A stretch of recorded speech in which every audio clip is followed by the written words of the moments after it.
Welcome to the Explainer. So today we're diving into something literally every single one of us experiences. But, sometimes we just struggle to find the exact words for it in English. I'm talking about our health. Whether you're at the doctor's office, calling in sick to work, or just venting to a friend, having the precise vocabulary is absolutely crucial. Our goal today is super simple but really powerful. We are going to equip you with the right English vocabulary to accurately describe your health, your symptoms, and your overall lifestyle. Okay, let's dive into this. Here's our health check journey for today. First up, how are you today? Then, everyday aches and pains. Next, finding the right treatment, followed by long-term health problems. After that, we'll look at causes and connections. And finally, we'll wrap up with healthy habits for life. All right, starting right off with Section 1, How are you today? We're looking at basic conversational responses. This is probably the absolute most common question you'll hear on a daily basis. So I want you to pause for just a second. How are you today?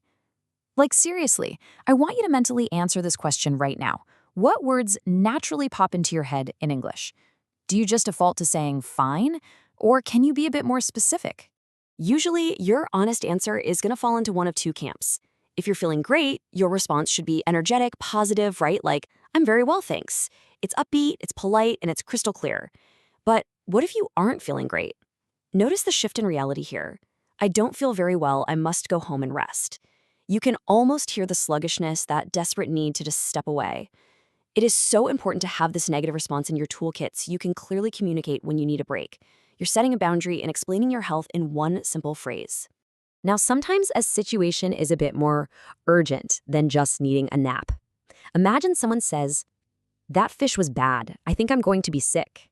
Okay, in English, saying "I'm going to be sick" in this exact context is highly specific. It means the person feels the sudden, immediate urge to vomit. It's an absolutely essential phrase to know, because if someone says this to you, or you have to say it to someone else, it means action needs to be taken, like right now. Moving right along to Section 2, Everyday aches and pains. We're talking about those common minor problems.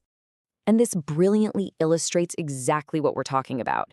You can instantly diagnose the relatable discomfort here before you even know the English words for it.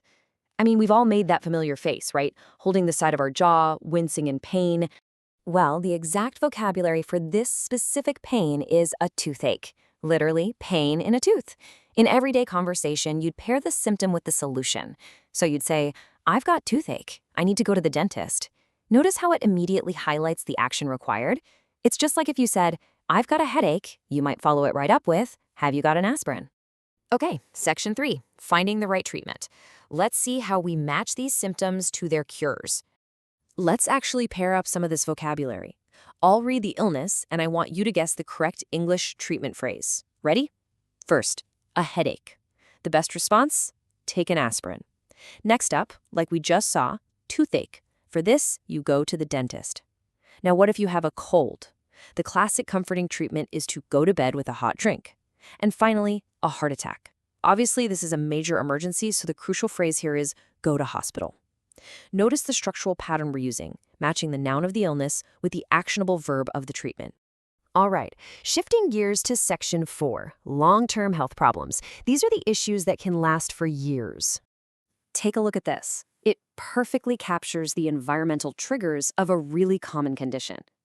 I get hay fever every summer from flowers and grass. I sneeze all day. Hay fever is a fantastic vocabulary term to know. It describes that annoying allergic reaction to the environment, and the phrase, "sneeze all day," just perfectly communicates its absolute most frustrating symptom. Another long-term condition is asthma. The definition here is stark, but very clear. A condition where sometimes a person can't breathe. Our source notes a really good example sentence for this. My little brother has asthma, sometimes he can't breathe. Obviously, this severely impacts the respiratory system, and knowing how to communicate that someone can't breathe is absolutely vital in an emergency situation. Let's move to Section 5 and see how this builds. Causes and connections. Linking our environment to illness. Okay, I've got a quick challenge for you. What illness is connected to a mosquito bite? Take a second to guess. Got it? The correct answer is malaria.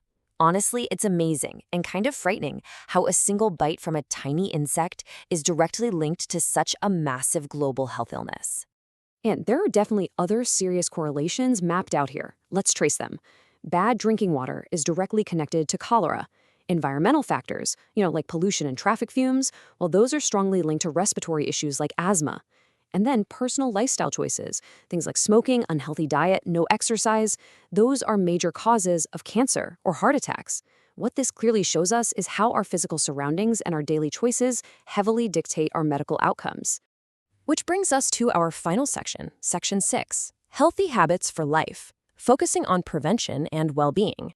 So the crucial point is that there are plenty of proactive, preventative steps we can actually take to stay well and stay out of the hospital. We've got active cardiovascular exercises, things like swimming, jogging, and cycling. But hey, physical health is only half the battle, right? Equally important, relax more and don't panic about work. Engaging in physical activities combined with active stress reduction is really, really good for you and essential for maintaining a truly healthy life. I mean, we've all muttered the phrase, "I feel stressed." It's a super common reality. Our source material points out that people often feel stressed in high-pressure situations, like when having exams or tight work deadlines. But here's the thing. When you find yourself saying, "I feel stressed," that's your cue to utilize the healthy habits we just discussed to combat it. Step away, don't panic, maybe go for a jog or a swim, and just let your mind relax. I want to end this explainer by turning two really essential questions directly back onto you. Do you have a healthy diet? Do you often feel stressed? Use the vocabulary we've explored today to really think about your answers. Are you making choices that lead to everyday aches, or are you proactively building healthy habits for life? Think about it. Thank you so much for joining me. Keep practicing these phrases, and I'll see you in the next explainer.